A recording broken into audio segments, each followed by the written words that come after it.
오늘은 맥주 감사 주일입니다. 금년 맥주 감사 주일에 저는 우리 성도들과 함께 꼭 감사하고 싶은 것이 있습니다. 하나님께서 우리 장항교회를 장항지역에 가장 먼저 세워주시고, 그리고 장항교회를 통해서 매 주일마다 계속해서 생명의 말씀을 주시는 것을 함께 감사하고 싶습니다. 아멘입니까? 여러분, 구 장항역전이 지금은 도시 탐험역으로 바꿔졌습니다. 2층에 올라가면 한눈에 보는 장항읍이라고 하는 그런 미디어 전시실이 있습니다. 장항읍의 역사 가운데 잊혀지면 안 되는 것들, 그다음 수십 년 동안 우리 장항 지역을 지탱해 주었던 귀한 것 8가지 자료 화면이 전시되어 있습니다. 그래서 여기 이 코인과 같은 이것을 그 위에다 올려놓으면 화면이 나오게 되어 있는데, 장항역입니다. 장항역 여러분 이따가 저쪽으로 옮겨졌지 않습니까? 이 장항 지역이 장항역은 귀한 역사입니다. 그래서 첫 번째가 장항역, 두 번째는 장항 도선장, 장항 재련소, 장항항, 장항 중앙극장, 장항 미국창고, 조선 총독부 곡물감시소, 장항 출장소, 이런 것들이 있습니다. 그리고 8번째가 있는데, 8번째가 무엇인지 혹시 아시는 분 계십니까? 할렐루야. 그렇습니다. 장항교회입니다. 이 8가지 중에 7가지는 다 없어지거나 이전됐습니다. 그러나 그 8가지 장항 역사 가운데 귀중했던 8번째는 장항교회는 지금도 있습니다. 앞으로도 영원할 줄로 믿습니다. 거기에 보면 이렇게 되어 있습니다. 장항교회는 1930년 4월 5일 한국기독교 장로회 전북로에서 개척하여 장항읍 연모루에 설립된 장항의 모교회로서 역사적으로 오래된 유서 깊은 교회다. 한국 전쟁으로 인해 민족의 비극이 한반도를 뒤덮을 때 당시 경남고등학교와 장항유치원을 설립하여 학생들에게 배움의 기회를 제공하고 전란 이후 성심보육원을 개원하여 전쟁 고아를 위한 보금자리를 만들어주는 등 국가와 사회에 기여하였다. 네. 감사한 일이고 감격스러운 일입니다. 못 보신 분들은 꼭 가셔서 한번 보시기를 바랍니다. 장항교회 성도들이 어떻게 국가에 기여하고 사회에 기여했다라고 하는 그런 평가를 받을 수 있는지 너무도 감사한 일 아닙니까? 근데 어떻게 이런 귀한 평가를 받을 수 있었을까요? 장항에 많은 교회들이 있지만 저는 성도들이 주일마다 주시는 이 하나님의 말씀을 아멘으로 받고 그 말씀에 순종하면서 온전한 믿음의 삶을 살았기 때문에 가능한 일이라고 믿습니다. 하나님의 말씀을 사모하면서 그 말씀을 듣고 하나님의 말씀을 사모해서 그 말씀을 준행하는 성도들의 교회는 세상에 빛이 되고 세상에 소금이 됩니다.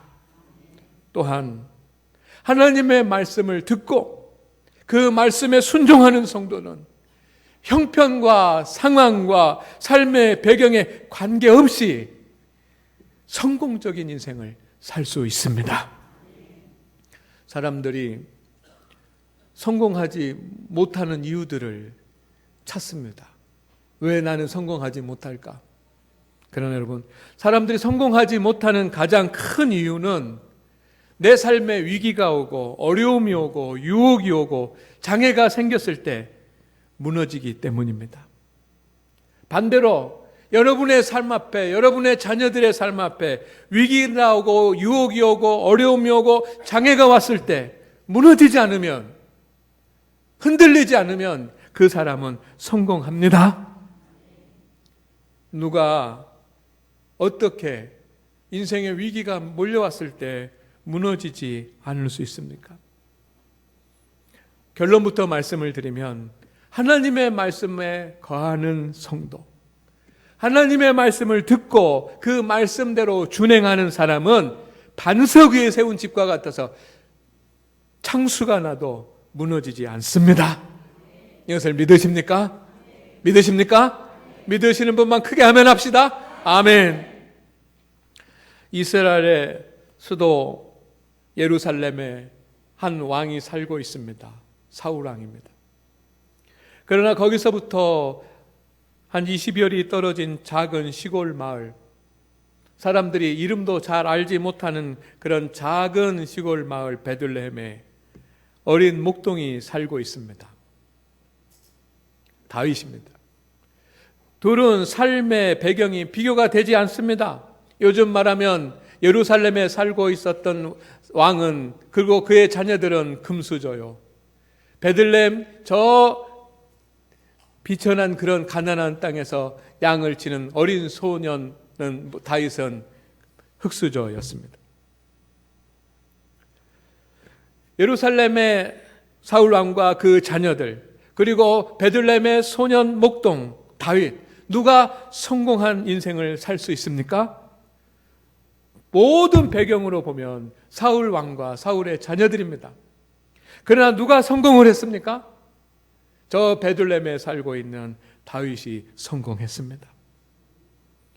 오늘 하나님 앞에 예배한 우리 성도 여러분, 우리 맥주 감사주의를 맞이하는데, 여러분, 가정 환경이 나빠서 부모가 물려진 재산이 없어서 성공 못하는 것이 아닙니다. 물론 부모가 많은 유산을 물려주고 많은 재산을 유산으로 물려줬다면 든든할 수는 있겠지만, 여러분, 그것을 쉽게 잃어버리는 사람도 많습니다. 사람들이 성공하지 못하는 가장 큰 이유는 위기와 어려움과 유혹과 장애가 생겼을 때 실수하고 무너지기 때문입니다.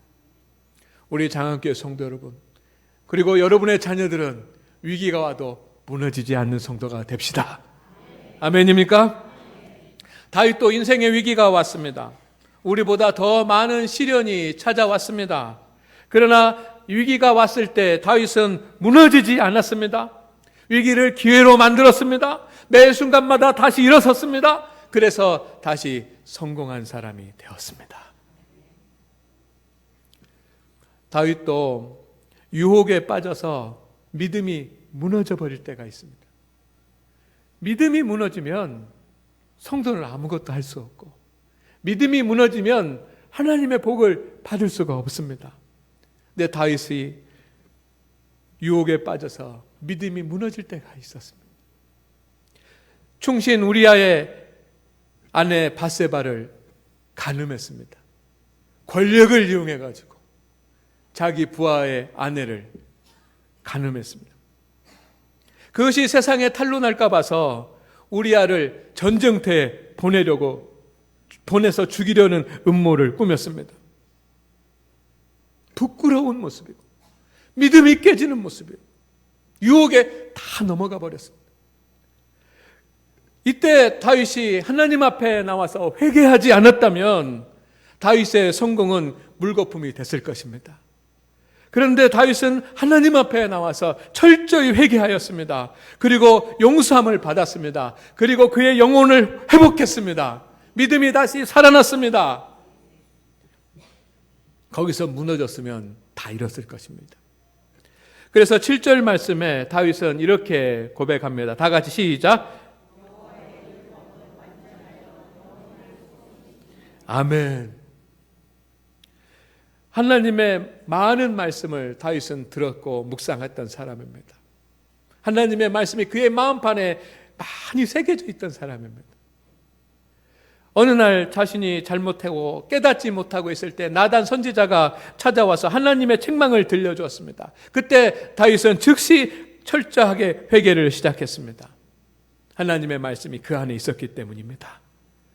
다윗의 죽어가는 영혼을 살린 것은 다윗이 소유한 하나님의 말씀이었습니다. 다윗은 하나님의 말씀 때문에 무너지지 않았습니다. 그래서 고백합니다. 여호와 율법은 완전하여 영혼을 소생시키시고. 여러분, 어떻게 해야 할지 방법을 찾지 못해서 큰 위기가 올 때도 다윗에게 있었습니다. 어려서부터 충성했던 사울 왕이 다윗을 버렸습니다. 어제의 동지가 대적들이 됐습니다. 그래서 블레셋으로 도망했습니다.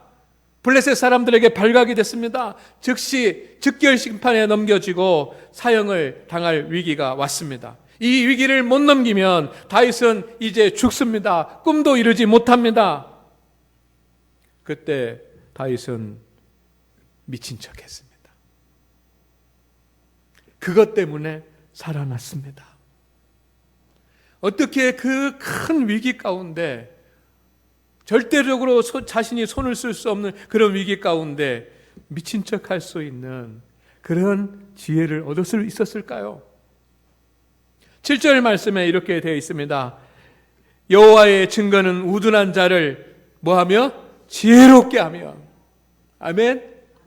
다윗은 하나님의 말씀을 소유한 사람이었습니다. 주야로 말씀을 묵상하는 사람이었습니다.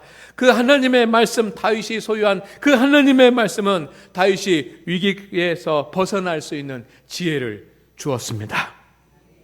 위기가 찾아왔습니다. 다른 사람들은 무너졌을지 모르지만 다윗은 하나님의 말씀 때문에 지혜를 얻어서 무너지지 아니하였는 줄로 믿습니다. 부정적인 감정에 사로잡힐 때가 있었습니다. 다윗도 사람입니다. 항상 평안하고 즐거운 것이 아니었습니다. 마음에 가득 찬 분노와 절망과 슬픔 때문에 힘들 때도 너무 많았습니다. 여러분, 어느 날 사울 왕이 다윗을 죽이려고 했던 것을 여러분이 기억하실 것입니다.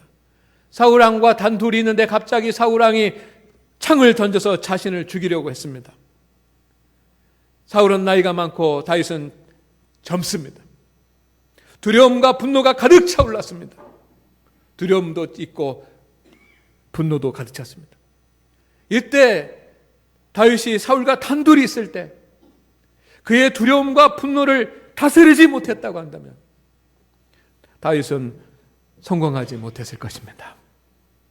그러나 다윗은 그 순간에도 어두움에 자신의 마음을 온전하게 다스렸습니다.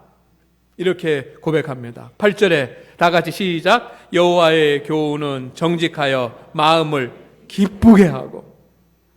다윗은 그런 두려움과 분노에 어두운 마음이 엄습해 왔지만 하나님의 말씀을 소유한 사람이었기 때문에 그 하나님의 말씀이 다윗에게 평안을 주고 기쁨을 준 줄로 믿습니다.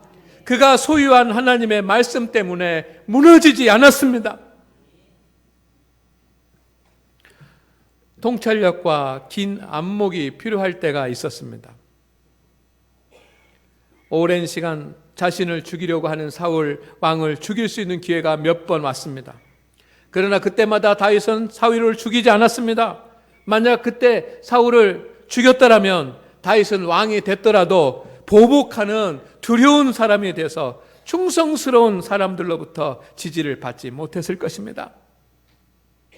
통찰력이 필요하고 안목이 필요할 때 다윗은 큰 통찰력과 긴 안목을 가지고 있었습니다. 이것이 어디서 생긴 것입니까? 8절 말씀에 여호와의 계명은 시작. 여호와의 계명은 순결하여 눈을 밝게 하시도다. 다윗은 하나님의 말씀을 가진 사람이었고 그 말씀을 주는 통찰력을 가지고 있었습니다.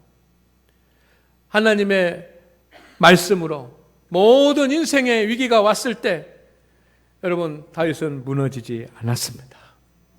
무너지지 않았습니다. 무너지지 않았습니다. 그리고 성공한 사람이 되었습니다. 사울은 무너졌습니다. 사울은 위기가 올 때마다 무너졌습니다. 전쟁터에 나가야지만 되는데 사무엘 선지자가 늦게 옵니다. 사무엘 선지자를 기다려야지만 되는데 기다리지 못했습니다. 무너졌습니다.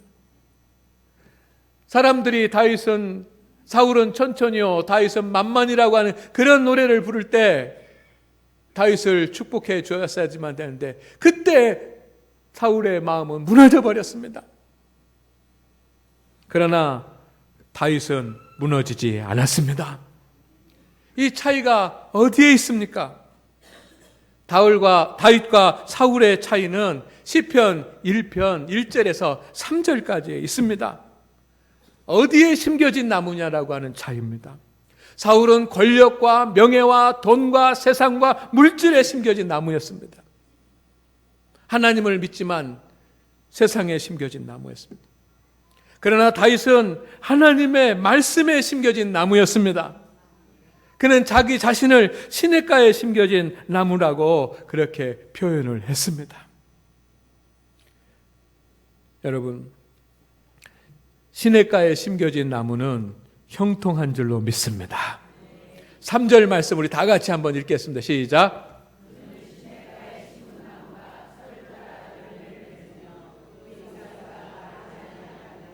그가 하는 모든 일이 다 형통하리로다. 아멘. 시냇가에 심겨진 나무는 형통합니다. 시냇가에 심겨진 나무는 누구입니까? 복 있는 사람입니다. 복 있는 사람은 누구입니까? 2절의 말씀, 오직 여호와를 즐거워하며 그 율법을 주야로 묵상하는 사람이 시냇가에 심겨진 사람입니다. 다윗은 아침 저녁으로 하나님의 말씀을 묵상했던 사람입니다. 그래서 그는 시냇가에 심겨진 나무였습니다. 시냇가는 무엇입니까? 하나님의 생명의 말씀, 생수의 말씀이 흐르는 곳이 시냇가인 줄로 믿습니다. 생명을 살리는, 영혼을 살리는 하나님의 말씀이 있는 곳이 시냇가입니다. 그 시냇가에 심겨진 나무가 되시기를 주의 이름으로 축원을 드립니다. 여러분, 그 시냇가가 어디 있습니까? 제가 오늘 그 시냇가가 어디 있는지를 말씀드리려고 하는 것입니다. 그 시냇가는 여러분, 장안교회 주일 예배가 시냇가입니다. 여러분이 오늘 하나님을 예배하고 찬송하는 바로 이 자리가 시냇가입니다. 주일 예배는 여러분, 하나님께서 하나님의 백성들에게, 우리 장안교회 성도들에게 생명수를 공급하시는 시냇가인 것을 믿으시기를 바랍니다. 이 시냇가에서 이 주일 예배를 통해서 주시는 이 하나님의 말씀을 받으시기를 바랍니다. 그리고 주일 예배 때 주시는 하나님의 말씀을 통해서 그 말씀에 여러분의 영혼의 뿌리를 깊이 내리시기를 바랍니다. 그러면 다윗처럼 영혼이 살아날 것입니다. 지혜를 얻을 것입니다. 마음의 기쁨을 얻을 것입니다. 통찰력을 갖게 될 줄로 믿습니다. 어떤 위기와 어려움과 유혹과 시련이 와도 무너지지 않는 성도가 될 것입니다. 그 결과가 어떻습니까? 3절에 그가 하는 모든 일이 다 뭐하리로다? 형통하리로다. 누가 형통합니까? 실력 있는 사람, 능력 있는 사람이 형통하는 것이 아닙니다. 건강한 사람, 힘 있는 사람이 형통한 것이 아닙니다. 시냇가에 심겨진 나무가 형통하는 것입니다. 그 시냇가는 어디입니까? 하나님이 우리에게 생명의 생수를 공급하시는 이 거룩한 주님의 날 드리는 예배가 시냇가인 줄로 믿습니다. 여러분의 자녀가 시냇가에 뿌리를 내리고 형통할 수 있게 되기를 주의 이름으로 축원을 드립니다. 그래서 우리 교회는 주님이 주일 예배에 주시는 하나님의 말씀을 아침 저녁으로 묵상하는 일을 하고 있습니다. 주보에도 맨 위에 주일날 주신 하나님의 말씀을 아침 저녁으로 뭐 하십시오? 묵상하라고, 읽으시라고 계속 강구하고 있습니다. 왜? 여기가 시냇가니까. 지금 사여신도가 신학행 성경 공부를 하고 있습니다. 제가 우리 교회 성경 공부 프로그램을 하나 교재를 만들면서 그 성경 공부를 하고 있는데 그게 신학행 성경 공부입니다. 사여신도가 이제 처음 실시를 하고 있습니다. 신학행 성경 공부를 하면서 주일날 주신 하나님의 말씀을 이렇게 그 회원들에게 이제 그 만들어서 카톡으로 이렇게 보내줍니다. 그러면 그 사여신도 성경 공부하는 그런 회원들이 아침 저녁으로 매일 그 하나님의 말씀을 묵상을 합니다. 뭐 5번, 10번씩 묵상하고서 그 내가 읽었다라고 하는 그런 표시를 저렇게 이제 카톡에다가 올려가지고 확인을 합니다. 얼마나 열심히 하고 있는지 모릅니다. 아침에도 누구 아침 몇 번 읽었습니다. 저녁에 누구 몇 번 읽었습니다. 여러분, 이렇게 하나님 주일날 주신 하나님의 말씀을 묵상하며 시냇가에 그 뿌리를 내리는 시냇가에 심겨진 나무는 위기가 와도 넘어지지 않을 줄로 믿습니다. 하나님의 말씀을 소유한 사람은 승리하기 때문입니다. 형통하기 때문입니다. 다음 주부터는 먼저 교사와 학생 그리고 청년들을 중심으로 우리에게 주일날 주시는 하나님의 말씀, 우리가 어떻게 묵상해야지만 될까라고 하는 거룩한 독서, 제가 이것을 거룩한 독서라고 표현을 했는데, 주일 예배에 받은 거룩한 말씀, 거룩한 독서를 어떻게 할 것인지 알아보는 그런 교육을 실시하려고 합니다. 그래서 저는 제가 목회를 하면서 하나님 앞에 받은 영감이 있고 확신이 있고 또 소망이 있습니다. 그것은 뭐냐면 우리 장안교회 성도들이 주일날 주시는 이 시냇가의 생명의 말씀을 뿌리를 깊이 내리고 아침 저녁으로 그 말씀을 묵상해서 형통의 삶을 사는 것, 이기는 삶을 사는 것, 위기가 와도 무너지지 않는 삶을 사는 것이 저의 영감이고 소망이고 또 계획입니다. 성도 여러분, 주일 예배를 통해서 주시는 하나님의 말씀의 시냇가에 여러분의 마음의 뿌리를 내리시기를 바랍니다. 그리고 하나님의 말씀에 흠뻑 젖으십시오. 하나님의 말씀에 부족함이 없도록 흠뻑 여러분의 영혼이 적셔지기를 주의 이름으로 축원을 드립니다. 주님은 장안교회를 통해서 과거에도 지금도 미래에도 우리가 하나님의 성도들이 살아갈 수 있도록, 하나님의 성도들이 형통할 수 있도록 하나님의 말씀을 계속해서 주실 줄로 믿습니다. 여러분, 그것을 감사하는 것입니다. 장안지역에 가장 먼저 장안교회를 세우시고 주일 예배를 통해서 생명의 강수가 하나님의 말씀이 우리에게 계속 증거되는 것, 이것을 이 맥주 감사주일에 감사할 수 있기를 바랍니다. 그리고 여러분이 그 시냇가에 여러분의 영혼의 뿌리를 깊이 내리는 시냇가에 심겨진 나무인 것을 감사할 수 있기를 바랍니다. 우리는 주일 예배를 통해서 주신 하나님의 말씀을 받을 것입니다. 그리고 그 말씀에 순종할 것입니다. 그리고 그 말씀은 우리를 모든 위기 가운데 넘어지지 않고 승리하게 할 줄로 믿습니다. 그것이 오늘 우리가 감사해야 될 일입니다. 기도합니다. 주여 하나님, 오늘 주님께서 우리와 함께 하사 은총을 주시옵소서. 장안교회를 장안지역에 가장 먼저 세워 주시옵시고, 그리고 지금까지 생명의 말씀을 계속해서 우리에게 필요한 영의 말씀을 계속해서 가르치시는 하나님, 그 하나님의 말씀을 계속해서 주시니 감사합니다. 그리고 우리가 그 말씀의 시냇가에 우리의 영혼의 뿌리를 내릴 수 있도록 하시니 감사합니다. 이제 성도들이 깊이 하나님의 말씀의 뿌리를 내리게 하여 주시옵시고, 잎사귀가 마르지 않게 하시고 열매가 풍성하게 하시며 어느 곳에든지 형통의 복을 살게 하여 주옵소서. 예수님의 이름으로 감사하며 기도드리옵나이다. 아멘.